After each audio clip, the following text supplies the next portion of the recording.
Hello, today I'll show you how to unlock any Samsung phone or tablet that's locked by a Google account, also known as FRP. The best part is you won't need a computer. This method works on all Samsung models, from the A series to the S25 Ultra. As you can see, we have many satisfied customers who choose our method. First, we need to factory reset the phone. Plug a USB cable into the phone, then hold the power and volume down buttons. When the screen goes black, switch to holding the volume up button. The phone should go into recovery mode. If not, try again. In recovery mode, navigate to Factory Reset and then Clear Cache. Once that's done, you can reboot the phone. Let's set up the phone. At the top, you'll notice a lock icon. When we get to Wi-Fi, it will say, "An unauthorized attempt has been made to reset your device to factory settings." Connect the phone to Wi-Fi. You'll see it asking for a PIN or Google account details, but we don't have those. Remember, the phone must be factory reset. We don't unlock passcodes or patterns, only Google account locks. Also, if the phone is not yours, please return it to the original owner. To get started, go to our website and find the Google account removal by technician service. To apply for unlocking, you will need the IMEI number, or for tablets, the serial number. To find your IMEI, open the phone app and dial *06 number.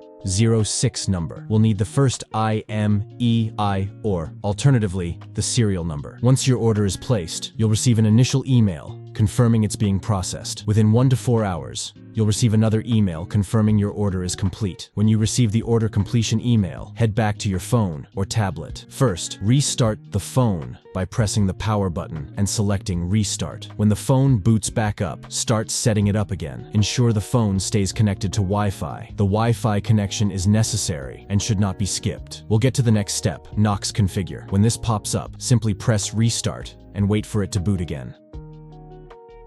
When the phone boots up, set it up again. This time, it goes further than usual. You'll see that the phone is already unlocked, but we're not quite finished. Wait for setup to complete, pressing Later or Next as prompted.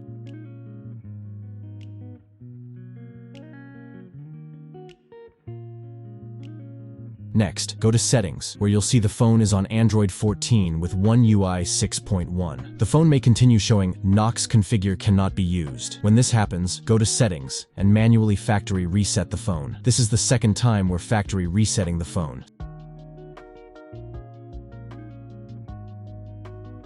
Set it up again and reconnect to Wi-Fi when prompted. Continue setup, skipping all steps wherever possible. This time, it may even ask for sign-in to all accounts, but avoid signing in yet. Continue setting up and skipping all steps. Once the phone is set up for the second time, go to Settings and manually factory reset it one last time, the third and final reset. This time, if you like, you can sign into your Google account, Samsung account, or any other accounts you need. You'll see I quickly go through the settings and successfully set up the phone. If you need this service, visit our website. Thanks for watching.